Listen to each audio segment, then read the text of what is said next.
So the main iPhones that Apple have released in this event are the iPhone XS and the iPhone XS Max, and in this episode I'm going to be covering everything that you need to know about them in under 2 minutes. Let's roll that intro.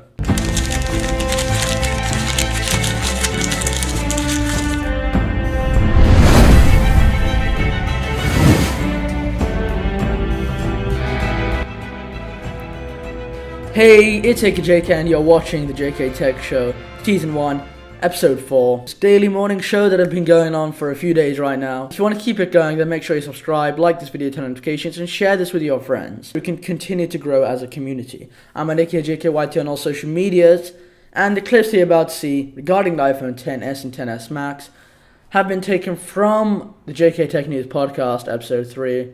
And yeah, I know a couple of videos have been taken from there, because when I have a great piece of content, there is honestly no point of redoing it.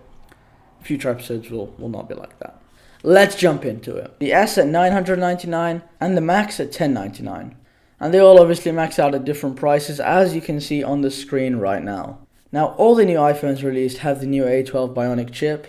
I mean, overall, it's just basically much faster and thinner.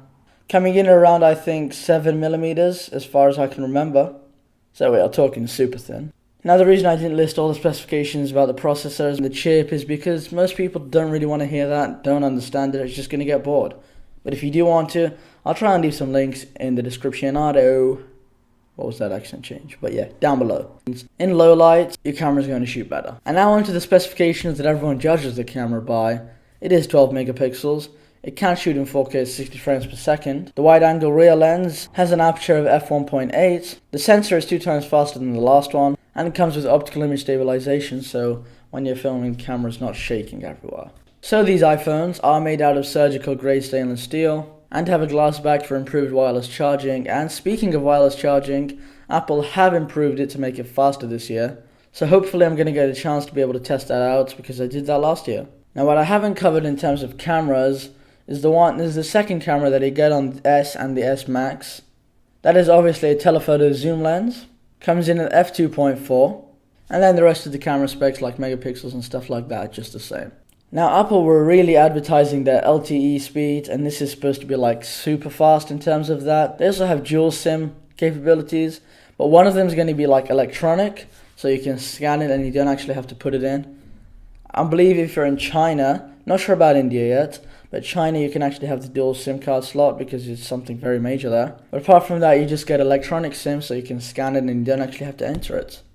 It's a pretty cool innovation. And for this one, the storage options are 64, 256, and 512. 512 is crazy. Okay, now you should have all the information regarding whether or not you want to buy the iPhone XS or iPhone XS Max. And if not, you can check out my previous videos regarding these Apple devices or the full podcast in the description down below, in the cards. I'm at AKAJK on all social medias. Make sure you like, subscribe, comment down below if you're going to buy this device.